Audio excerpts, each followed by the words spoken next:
12 mars, Juge, chapitre 4, chapitre 5, chapitre 6. Les enfants d'Israël firent encore ce qui déplaît à l'Éternel après qu'Éhud fut mort. Et l'Éternel les vendit entre les mains de Jabin, roi de Canaan, qui régnait à Hatsor. Le chef de son armée était Sisera et habitait à Haroshet-Goïm. Les enfants d'Israël crièrent à l'Éternel, car Jabin avait 900 chars de fer, et il opprimait avec violence les enfants d'Israël depuis 20 ans. Dans ce temps-là, Déborah, prophétesse, femme de Lapidoth, était juge en Israël. Elle siégeait sous le palmier de Déborah, entre Rama et Béthel, dans la montagne d'Éphraïm. Et les enfants d'Israël montaient vers elle pour être jugés. Elle envoya appeler Barak, fils d'Abinoam de Kedesh-Nephtali, et elle lui dit: « N'est-ce pas l'ordre qu'a donné l'Éternel, le Dieu d'Israël? Va, dirige-toi sur le mont Tabor, et prends avec toi 10 000 hommes des enfants de Nephtali et des enfants de Zabulon. J'attirerai vers toi, au torrent de Kizon, Sisera, chef de l'armée de Jabin, avec ses chars et ses troupes, et je le livrerai entre tes mains. » Barak lui dit: « Si tu viens avec moi, j'irai, mais si tu ne viens pas avec moi, je n'irai pas. » Elle répondit: « J'irai bien avec toi, mais tu n'auras point de gloire sur la voie où tu marches, car l'Éternel livrera Sisera entre les mains d'une femme. » Et Déborah se leva, et elle se rendit avec Barak à Kedesh. Barak convoqua Zabulon et Nephtali à Kedesh. 10 000 hommes marchèrent à sa suite, et Déborah partit avec lui. Héber, le Kénien, s'était séparé des Kéniens, des fils de Hobab, beau-père de Moïse, et il avait dressé sa tente jusqu'aux chênes de Sanaïm, près de Kedesh. On informa Sisera que Barak, fils d'Abinoam, s'était dirigé sur le mont Tabor. Et depuis Haroshet-Goïm, Sisera rassembla vers le torrent de Kizon tous ses chars, 900 chars de fer, et tout le peuple qui était avec lui. Alors Déborah dit à Barak: « Lève-toi, car voici le jour où l'Éternel livre Sisera entre tes mains. L'Éternel ne marche-t-il pas devant toi? » Et Barak descendit du mont Tabor, ayant 10 000 hommes à sa suite. L'Éternel mit en déroute devant Barak, par le tranchant de l'épée, Sisera, tous ses chars et tout le camp. Sisera descendit de son char et s'enfuit à pied. Barak poursuivit les chars et l'armée jusqu'à Haroshet-Goïm. Et toute l'armée de Sisera tomba sur le tranchant de l'épée, sans qu'il en restât un seul homme. Sisera se réfugia à pied dans la tente de Jaël, femme de Héber, le Kénien, car il y avait paix entre Jabin, roi de Hatsor, et la maison de Héber, le Kénien. Jaël sortit au devant de Sisera et lui dit: « Entre, mon seigneur, entre chez moi, ne crains point. » Il entra chez elle dans la tente, et elle le cacha sous une couverture. Il lui dit: « Donne-moi, je te prie, un peu d'eau à boire, car j'ai soif. » Elle ouvrit l'autre du lait, lui donna à boire et le couvrit. Il lui dit encore: « Tiens-toi à l'entrée de la tente, et si l'on vient t'interroger en disant: Y a-t-il ici quelqu'un?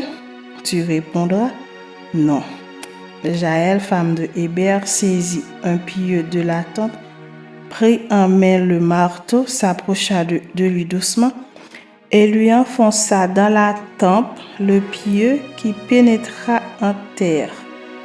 Il était profondément endormi et accablé de fatigue et il mourut.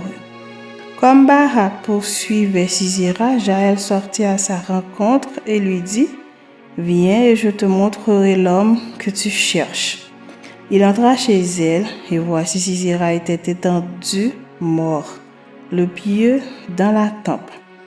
En ce jour, Dieu humilia Jabin, roi de Canaan, devant les enfants d'Israël. Et la main des enfants d'Israël s'appesantit de plus en plus sur Jabin, roi de Canaan, jusqu'à ce qu'ils eussent exterminé Jabin, roi de Canaan. Chapitre 5. En ce jour-là, Déborah chanta ce cantique avec Barak, fils d'Abinoam. Des chefs se sont mis à la tête du peuple en Israël et le peuple s'est montré prêt à combattre. Bénissez-en l'Éternel. Roi, écoutez. Prince, prêtez l'oreille. Je chanterai, oui, je chanterai à l'Éternel. Je chanterai à l'Éternel, le Dieu d'Israël. Ô Éternel, quand tu sortis de Séhir, quand tu t'avanças des champs d'Édom, la terre trembla et les cieux se fondirent et les nuées se fondirent en eau. Les montagnes s'ébranlèrent devant l'Éternel, ce Sinaï devant l'Éternel, le Dieu d'Israël.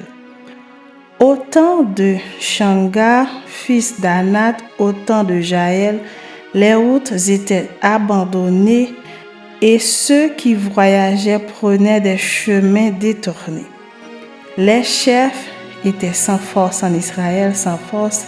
Quand je me suis levée, moi, Déborah, quand je me suis levée comme une mère en Israël. Il avait choisi de nouveaux dieux, alors la guerre était aux portes. On ne voyait ni bouclier ni lance chez 40 milliers en Israël. Mon cœur est aux chefs d'Israël, à ceux du peuple qui se sont montrés prêts à combattre. Bénissez l'Éternel. Vous qui montez de blanche ânesse, vous qui avez pour siège des tapis et vous qui marchez sur la route, chantez. Que de leur voix, les archers du milieu des abreuvoirs célèbrent les bienfaits de l'Éternel, les bienfaits de son conducteur en Israël. Alors le peuple de l'Éternel descendit aux portes. Réveille-toi, réveille-toi, Déborah, réveille-toi, dis un cantique. Lève-toi, Barak, et emmène tes captifs, fils d'Abinoam. Alors un reste du peuple triompha des puissants. L'Éternel me donna la victoire sur les héros. D'Éphraïm arrivèrent les habitants d'Amalek. À ta suite marcha Benjamin parmi ta troupe. De Makir vinrent des chefs et de Zabulon des combattants. Les princes d'Issachar furent avec Déborah, et Issachar suivit Barak. Il fut envoyé sur ses pas dans la vallée. Près des ruisseaux de Ruben, grandes furent les résolutions du cœur. Pourquoi es-tu resté au milieu des étables à écouter le bêlement des troupeaux? Au ruisseau de Ruben, grandes furent les délibérations du cœur. Galaad, au-delà du Jourdain, n'a pas quitté sa demeure.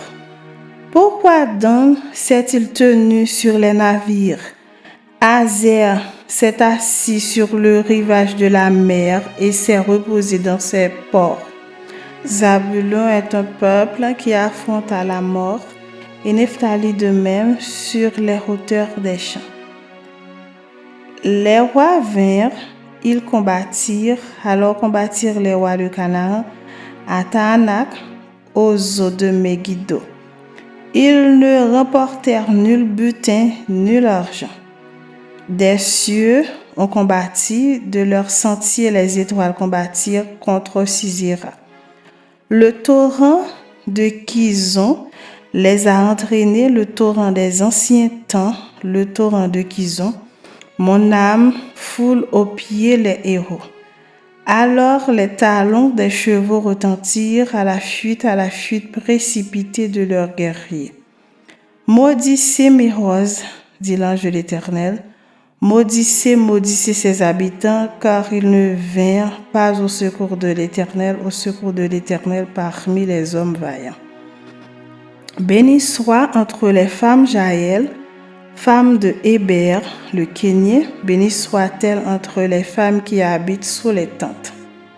Il demanda de l'eau, elle a donné du lait, dans la coupe d'honneur, elle a présenté de la crème. D'une main, elle a saisi le pieu et de sa droite le marteau des travailleurs. Elle a frappé Sisera, lui a fendu la tête, fracassé et transpercé la tempe. Au pied de Jaël, il s'est affaissé, il est tombé, il s'est couché. À ses pieds, il s'est affaissé, il est tombé. Là où il s'est affaissé, là il est tombé sans vie. Par la fenêtre, à travers le treillis, la mère de Sisera regarde et s'écrie: pourquoi son char tarde-t-il à venir? Pourquoi ses chars vont-ils si lentement? Les plus sages d'entre ces femmes lui répondirent, et elle se répond à elle-même. Ne trouve-t-il pas du butin? Ne le partage-t-il pas? Une jeune fille, deux jeunes filles par homme, du butin en vêtements de couleur pour Sisera, du butin en vêtements de couleur brodé, un vêtement de couleur, deux vêtements brodés pour le cou du vainqueur. Périssent ainsi tous tes ennemis, ô Éternel. Ceux qui l'aiment sont comme le soleil quand il paraît dans sa force. Le pays fut en repos pendant 40 ans. Chapitre 6. Les enfants d'Israël firent ce qui déplaît à l'Éternel, et l'Éternel les livra entre les mains de Madian pendant 7 ans. La main de Madian fut puissante contre Israël. Pour échapper à Madian, les enfants d'Israël se retiraient dans les ravins des montagnes, dans les cavernes et sur les rochers fortifiés. Quand Israël avait semé, Madian montait avec Amalek et les fils de l'Orient, et ils marchaient contre lui. Ils campaient en face de lui, détruisaient les productions du pays puisque vers Gaza et ne laissaient en Israël ni vivres, ni brebis, ni bœufs, ni ânes. Car ils montaient avec leurs troupeaux et leurs tentes. Ils arrivaient comme une multitude de sauterelles, ils étaient innombrables, eux et leurs chameaux, et ils venaient dans le pays pour le ravager. Israël fut très malheureux à cause de Madian, et les enfants d'Israël crièrent à l'Éternel. Lorsque les enfants d'Israël crièrent à l'Éternel au sujet de Madian, l'Éternel envoya un prophète aux enfants d'Israël. Il leur dit: ainsi parle l'Éternel, le Dieu d'Israël. Je vous ai fait monter d'Égypte et je vous ai fait sortir de la maison de servitude. Je vous ai délivré de la main des Égyptiens et de la main de tous ceux qui vous opprimaient. Je les ai chassés devant vous et je vous ai donné leur pays. Je vous ai dit: je suis l'Éternel votre Dieu. Vous ne craindrez point les dieux des Amoréens dans le pays desquels vous habitez. Mais vous n'avez point écouté ma voix. Puis vint l'ange de l'Éternel, et il s'assit sur le térébinthe d'Ophra, qui appartenait à Joas de la famille d'Abiézer. Gédéon, son fils, battait du froment au pressoir pour le mettre à l'abri de Madian. L'ange de l'Éternel lui apparut et lui dit: l'Éternel est avec toi, vaillant héros. Gédéon lui dit: ah mon Seigneur, si l'Éternel est avec nous, pourquoi toutes ces choses nous sont-elles arrivées? Et où sont tous ces prodiges que nos pères nous racontent quand ils disent: l'Éternel ne nous a-t-il pas fait monter hors d'Égypte? Maintenant l'Éternel nous abandonne et il nous livre entre les mains de Madian. L'Éternel se tourna vers lui et dit: va avec cette force que tu as et délivre Israël de la main de Madian. N'est-ce pas moi qui t'envoie? Gédéon lui dit: ah mon Seigneur, avec quoi délivrer Israël? Voici ma famille est la plus pauvre en Manassé et je suis le plus petit dans la maison de mon père. L'Éternel lui dit: mais je serai avec toi et tu battras Madian comme un seul homme. Gédéon lui dit: si j'ai trouvé grâce à tes yeux, Donne-moi un signe pour montrer que c'est toi qui me parles. Ne t'éloigne point d'ici jusqu'à ce que je revienne auprès de toi, que j'apporte mon offrande et que je la dépose devant toi. Et l'Éternel dit, je resterai jusqu'à ce que tu reviennes. Gédéon entra, prépara un chevreau et fit avec un épha de farine des pains sans levain. Il mit la chair dans un panier et le jus dans un pot, les lui apporta sous le térébinthe et les présenta. L'ange de Dieu lui dit, prends la chair et les pains sans levain, pose-les sur ce rocher et répands le jus. Et il fit ainsi. L'ange de l'Éternel avança à l'extrémité du bâton qu'il avait à la main et toucha la chair et les pains sans levain. Alors il s'éleva du rocher un feu qui consuma la chair et les pains sans levain. Et l'ange de l'Éternel disparut à ses yeux. Gédéon, voyant que c'était l'ange de l'Éternel, dit, « Malheur à moi, Seigneur éternel, car j'ai vu l'ange de l'Éternel face à face. » Et l'Éternel lui dit, « Sois en paix, ne crains point, tu ne mourras pas. » Gédéon bâtit là un autel à l'Éternel et lui donna pour nom l'Éternel paix. Il existe encore aujourd'hui à Ophra qui appartenait à la famille d'Abiézer. Dans la même nuit, l'Éternel dit à Gédéon, « Prends le jeune taureau de ton père et un second taureau de 7 ans, renverse l'autel de Baal qui est à ton père et abat le pieu sacré qui est dessus. Tu bâtiras ensuite et tu disposeras sur le haut de ce rocher un autel à l'Éternel ton Dieu. Tu prendras le second taureau et tu offriras un holocauste avec le bois de l'idole que tu auras abattu. » Gédéon prit 10 hommes parmi ses serviteurs et fit ce que l'Éternel avait dit. Mais, comme il craignait la maison de son père et les gens de la ville, il l'exécuta de nuit et non de jour. Lorsque les gens de la ville se furent levés de bon matin, voici l'autel de Baal était renversé, le pieu sacré placé dessus était abattu, et le second taureau était offert en holocauste sur l'autel qui avait été bâti. Ils se dirent l'un à l'autre, « Qui a fait cela ?» Et ils s'informèrent et firent des recherches. On leur dit, « C'est Gédéon, fils de Joas, qui a fait cela. » Alors les gens de la ville dirent à Joas, « Fais sortir ton fils et qu'il meure, car il a renversé l'autel de Baal et abattu le pieu sacré qui était dessus. » Joas répondit à tous ceux qui se présentèrent à lui, « Est-ce à vous de prendre parti pour Baal? Est-ce à vous de venir à son secours? Quiconque prendra parti pour Baal mourra avant que le matin vienne. Si Baal est un dieu, qu'il plaide lui-même sa cause, puisqu'on a renversé son autel. » Et en ce jour, l'on donna à Gédéon le nom de Jérubbaal en disant que Baal plaide contre lui, puisqu'il a renversé son autel. Tout Madian, Amalek et les fils de l'Orient se rassemblèrent.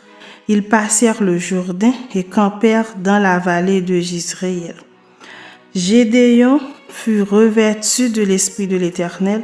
Il sonna de la trompette et Abiézer fut convoqué pour marcher à sa suite.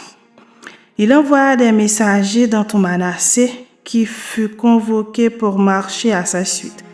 Il envoya des messagers dans Azer, dans Zabulon et dans Nephtali qui montèrent à leur rencontre. Gédéon dit à Dieu, « Si tu veux délivrer Israël par ma main, comme tu l'as dit, voici je vais mettre une toison de laine dans l'air.